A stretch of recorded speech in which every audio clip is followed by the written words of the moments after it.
အားလုံးပဲမင်္ဂလာပါခင်ဗျာ MOS Computer Knowledge Sharing Channel ရမယ်ပြန်လည်ကြိုဆိုပါရစေကျွန်တော်ဒီနေ့ကတော့ဗာလေးဝင်ပြခြင်းလဲဆိုတော့သင်္ချာ equation လေးပေါ့ညီလေးလားတူလေးလားတော့မသိဘူးသူကမြင်ပြီးတော့အခုရေးတဲ့သင်္ချာ equation တွေကိုရမလားပေါ့လေသင်္ချာ equation တွေရတယ်ဆိုလို့ရှိရင် equation လေးဘိုင်းကင်းလေးတွေကိုဘယ်လိုရရမလဲဆိုတာကိုပြောပြပေးပါအောင်ဆိုတော့တောင်းဆိုတာလို့ကျွန်တော်ဒီနေ့ဗီဒီယိုလေးကိုလုပ်လိုက်တာပါကျွန်တော်သင်္ချာ equation သင်္ချာတွေ chemistry တွေ physics တွေအကုန်လုံးကိုကျွန်တော်freelancer online service အနေနဲ့ကျွန်တော်ရိုက်ပါတယ်ခင်ဗျ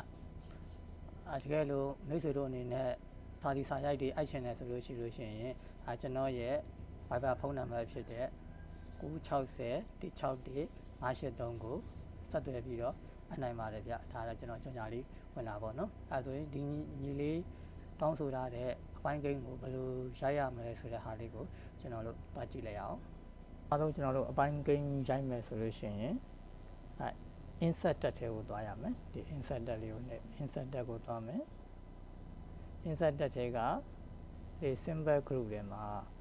equation ဆိုတာရှိတယ်အဲ့ဒီ equation လေးကိုနှိပ်လိုက်မယ်နှိပ်လိုက်မယ်ဆိုရင် try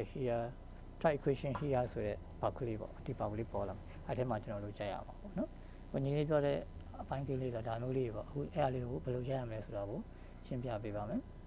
ပထမဆုံးနံပါတ်4ဆိုတော့4နှိပ်လိုက်မယ်ကွင်းစပြီးတော့1/3 ကိုဘယ်ရယူရမလဲဆိုတော့ဒီမှာ fraction ဆိုတာရှိတယ် design တွေက fraction ကိုနှိပ်လိုက်ပြီးရင်ပထမဆုံးသူ့ရဲ့အောက်မှာဒီကောင်လေးပေါ့ဒီကောင်လေးကိုနှိပ်လိုက်အကွက်လေးပေါ်လာမယ်ဒီကောင်လေးနော်1/3 တွေရိုက်ပြီအပေါ်မှာ1အောက်မှာ3အဲ့ဘူးလေးပြီးသွားပြီဆိုရင်သူက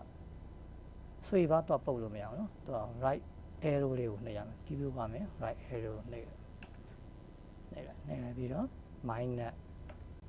နောက်လည်းပဲ 2/t ကိုနှိပ်မယ် 2/t ဆုံးနောက်လည်းပဲ fraction ကိုနှိပ်သူအောက်ကဟာလေးကိုယူမယ် 2/t လေးကိုနှိပ်မယ်နောက်လည်းပဲ right arrow လေးကိုနှိပ်မယ်ခွင်းပြန်ပိတ်မယ် equal 0